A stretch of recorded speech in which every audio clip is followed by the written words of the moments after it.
अच्छा, good morning everybody. सुनो, पिछले दिन हम लोग केमिकल प्रॉपर्टीज ऑफ मेटल तक पढ़ लिया था। मेटल की पहले तक पढ़े थे, exception of physical properties of metals. तो now we will discuss about the matter of chemical properties of metal. ठीक है, तो इसमें मेटल का केमिकल जो प्रॉपर्टी है, तो सबसे पहले मेटल के साथ ऑक्सीजन का जो रिएक्शन, तो metal reacts with oxygen always form metal oxides. Metal oxides, ठीक। तो यही मेटल ऑक्साइड को हम लोग कॉमनली क्या बोलते हैं, बेसिक ऑक्साइड बोला जाता है। क्योंकि मेटल को बेसिक ऑक्साइड किस लिए बोला जाता है, तो metal oxides are basic in nature, क्योंकि some of metal oxide reacts with water to form base और एल्कालीज। ओके, एंड उसका नेचर क्या था ना, नेचर में वो रेड लिटमस को ब्लू कर देता है। ओके, जैसे कुछ हम एग्जाम्पल दे रहे हैं, तो उसी एग्जाम्पल में हम लोग क्या देखें, जो मेटल का जो एग्जाम्पल है, उसी एग्जाम्पल में जैसे sodium first metal, first reactive metal होगा। तो सोडियम के साथ ऑक्सीजन का रिएक्शन में हम लोग क्या देखते हैं, sodium reacts with oxygen forming sodium oxide. वही sodium oxide that is Na+O2, हाँ, 4Na+O2 टू फॉर्म 2Na2O, उसको बैलेंस फॉर्मिंग दिया है। उसमें जब भी हम लोग वाटर देंगे, तो वाटर देने के बाद क्या होगा ना, sodium hydroxide, sodium hydroxide base as well as alkali. उसी तरह सेम के पोटासियम, पोटासियम के साथ ऑक्सीजन का रिएक्शन में पोटासियम ऑक्साइड। उसी तरह पोटासियम ऑक्साइड में जब हम वाटर देंगे तब पोटासियम हाइड्रोक्साइड बनेगा। ये भी base as well as alkali होगा। ऐसे हम लोग एसिड बेस चैप्टर में पढ़े थे ना, जो all bases are not alkali but all alkalis are bases. तो उसी तरह इसमें भी हम लोग थोड़ा सा देख लेंगे, जो ऐसे सोडियम हाइड्रोक्साइड पोटासियम हाइड्रोक्साइड, इसमें बेस भी होगा एल्काली भी होगा। ओके, तो ऐसे, हेलो, अच्छा, बच्चा कौन था,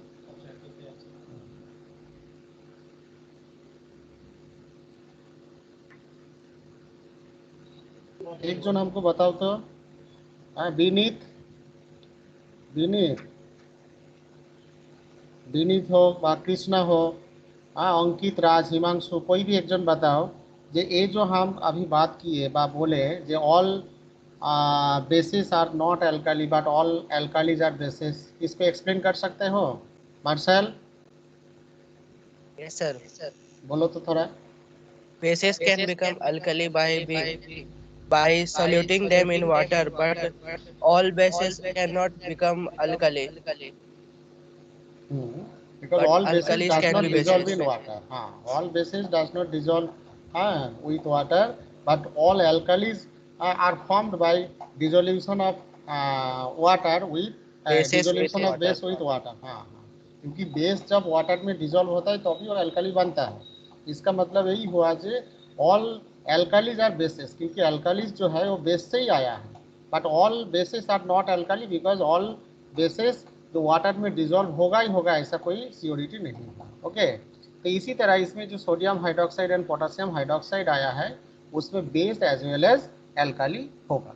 तो उसी तरह हम लोग देखेंगे जो magnesium reacts with oxygen to form magnesium hydroxide and magnesium hydroxide, magnesium oxide. उसी तरह मैग्नीशियम ऑक्साइड में जब हम लोग फिर वाटर देंगे तो मैग्नीशियम हाइड्रोक्साइड बनेगा। इसको काटिए, इसको,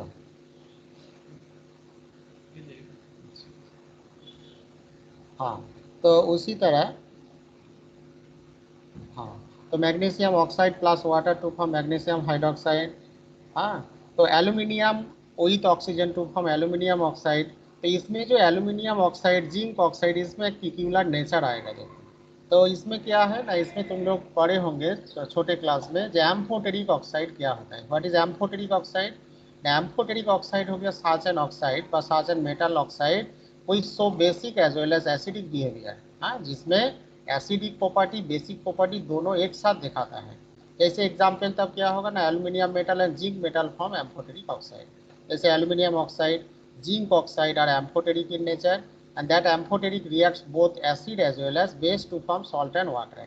जैसे देखोगे इसमें दो को रिएक्शन दिया है, ये एल्यूमिनियम ऑक्साइड के साथ जब हम लोग ACl का रिएक्शन करा रहे हैं, मतलब एसिड का रिएक्शन कराएंगे, तब सॉल्ट एंड वाटर बन रहा, मतलब एल्यूमिनियम क्लोराइड प्लस वाटर बनेगा।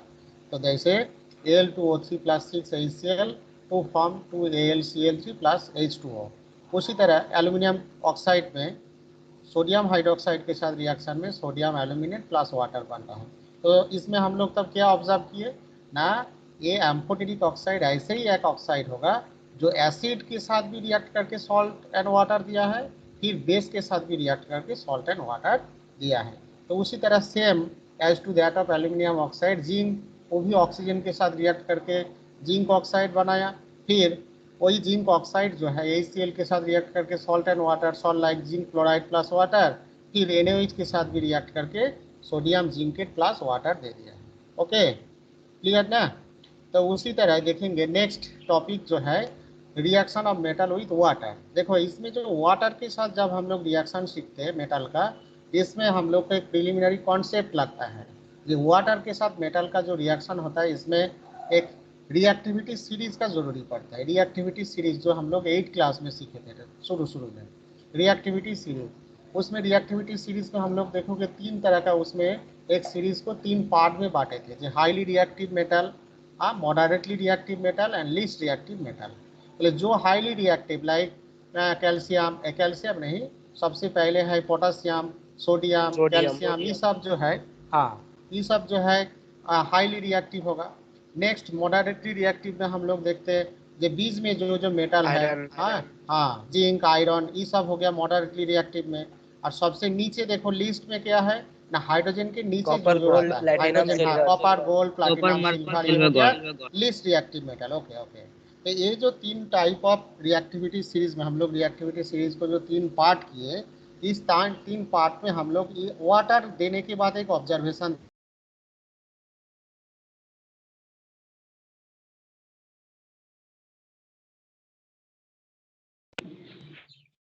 है, हाँ बोलो, आग लगा देता है।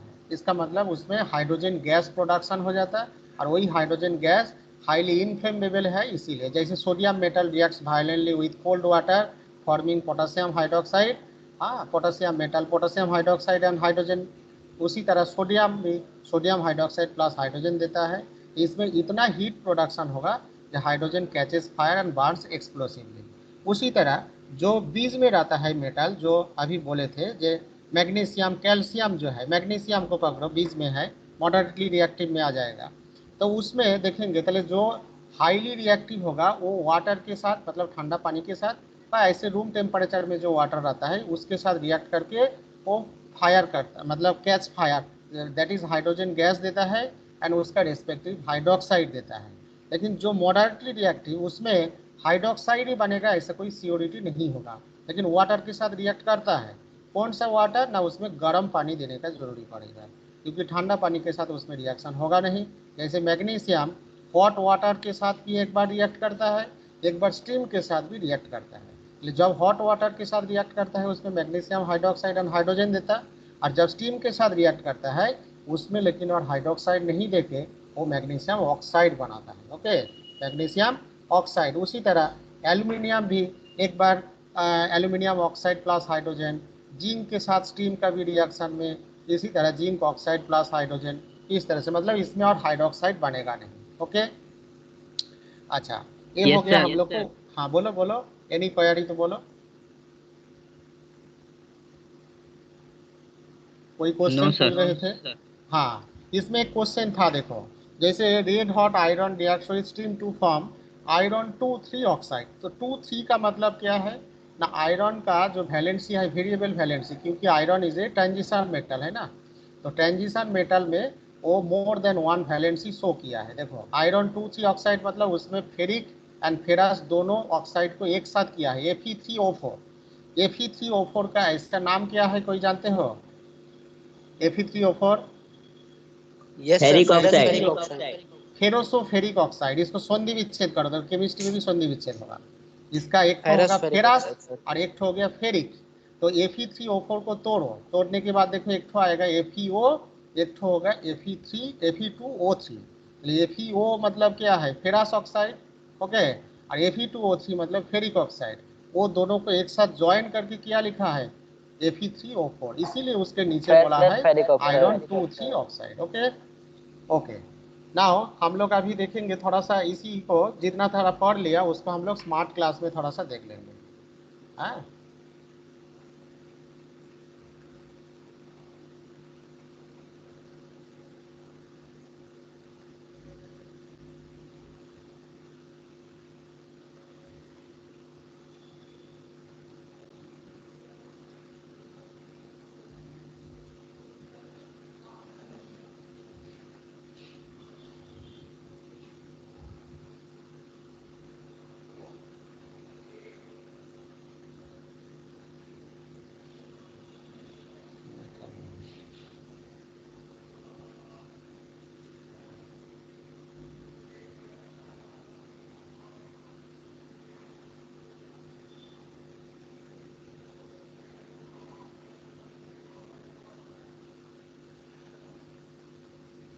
देखो, केमिकल रिएक्शन ऑफ मेटल जो है, केमिकल प्रॉपर्टीज।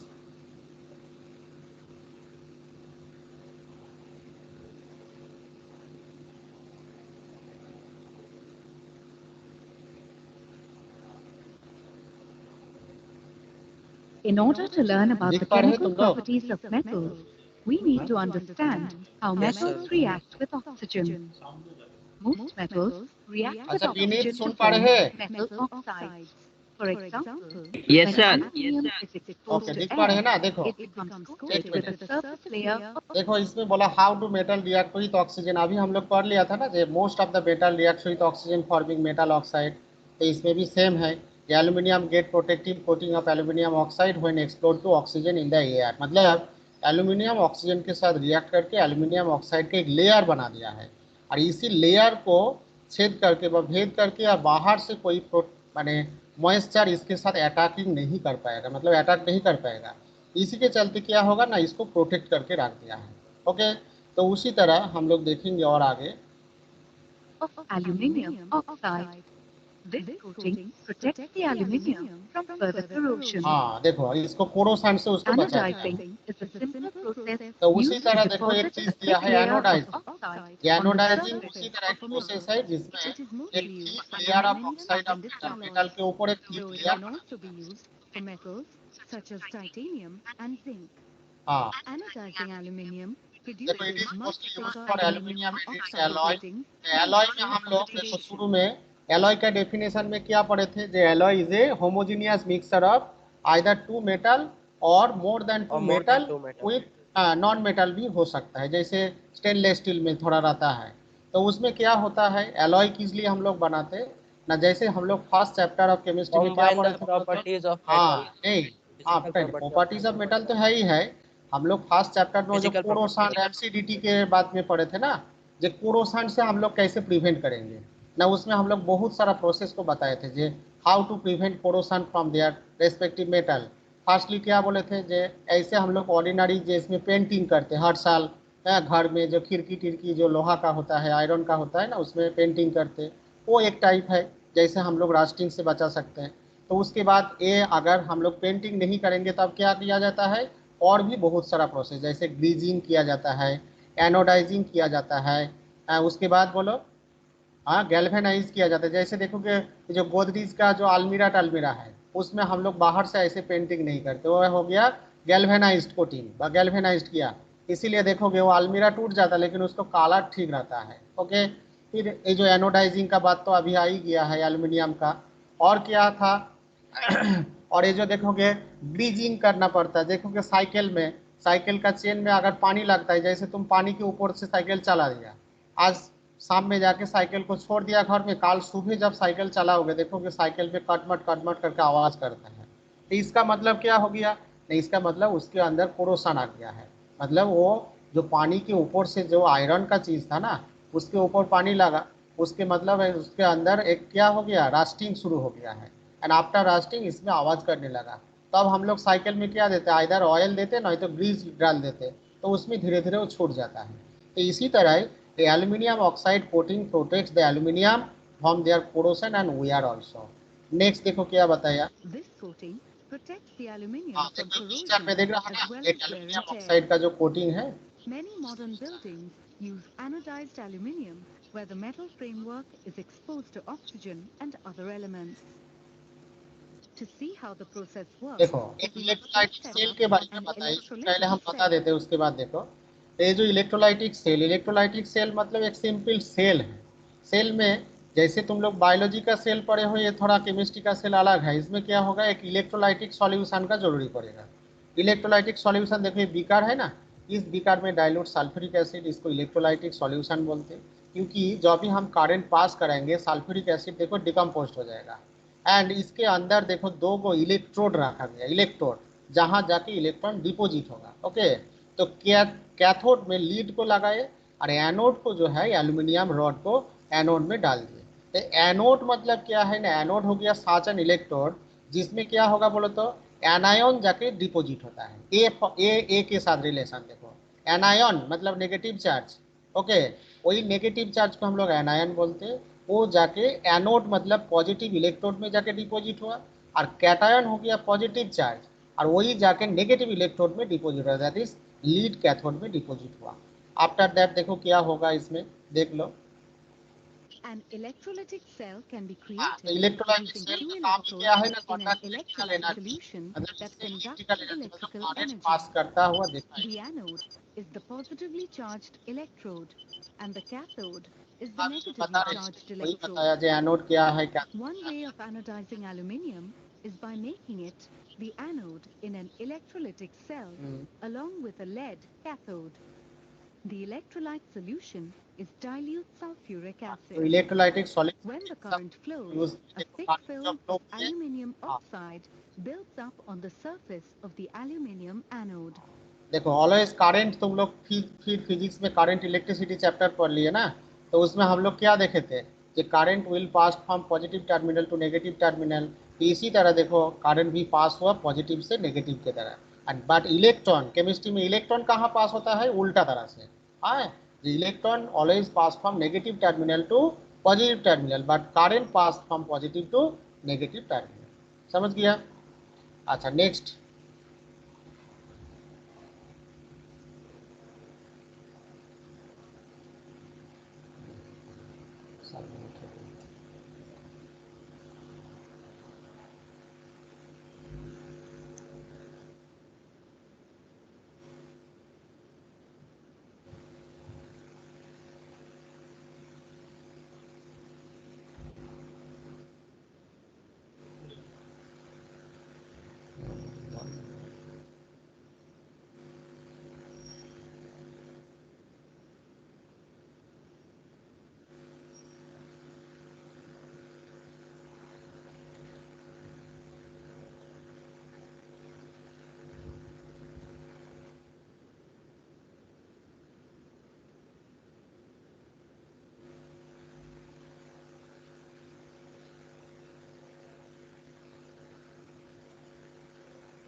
फिर देखो how to metal and non metal react, एक मेटल के साथ एक नॉन मेटल का रिएक्शन किस तरह से होता है।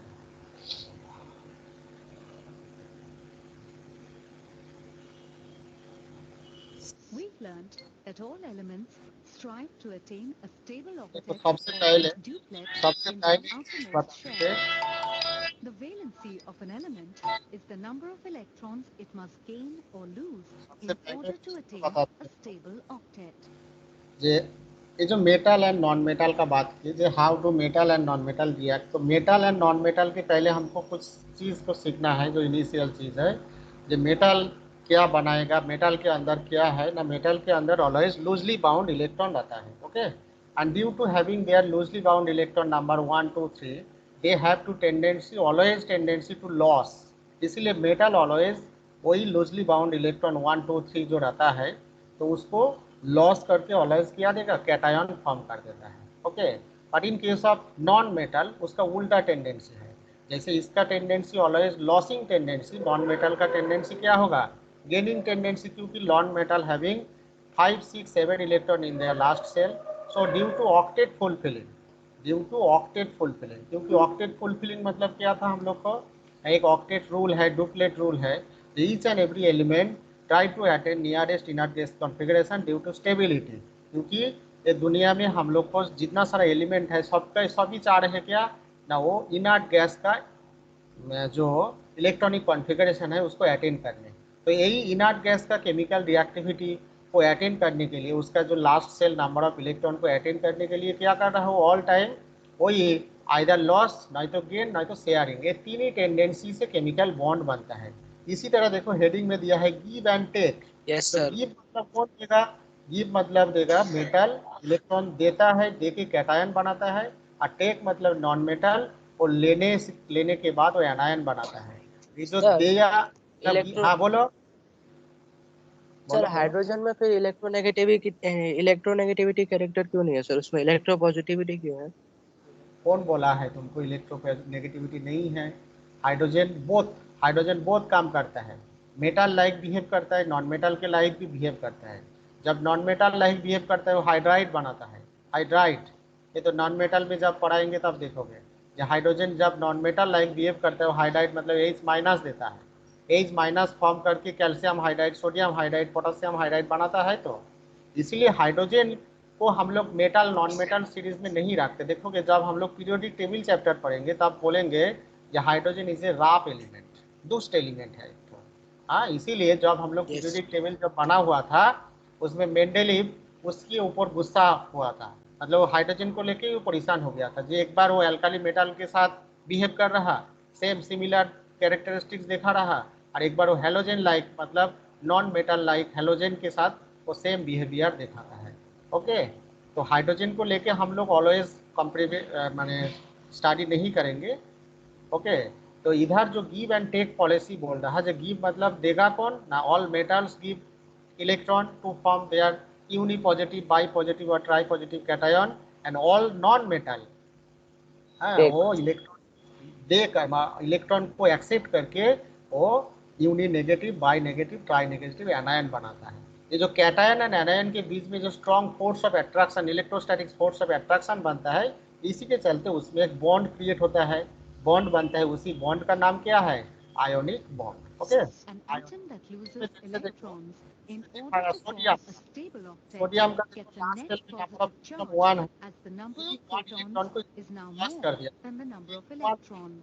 वही इलेक्ट्रॉन को लॉस This कर positively charged दिया ion plus, is called a ये cation. प्लस हुआ तो इसका When मतलब क्या हो sodium loses the single electron in its गया? outermost shell, एक logic it becomes a sodium cation. Bound electron Na plus बन गया, मतलब वो उसका An atom that gains neon electrons का in order to form a stable octet gets a neutral net negative class में charge साफ as the number of electrons 8,7 is now वो more चार than the number of इसी protons. से ले ले, वो तो This सोडियम को negatively छोड़ दिया charged ion is called an anion. 2,8,8 बना When chlorine क्या gains होगा? an electron लेने के in बाद its नॉन outermost मेटल है, shell, it एनायन बन becomes गया, a chloride like anion. Anion, और उसमें तो सोडियम कैटायन, और वही सोडियम Positively कैटायन charged के cations and last negatively minus charged anions मान के are held together crystal by form strong किया है, forces of इसका attraction नाम है to form ionic compounds. Ionic compound. Therefore, it is an when sodium and chlorine charge are brought cation, into contact, charge they ion, react sodium violently metal and and we obtain the ionic compound violent sodium chloride. that is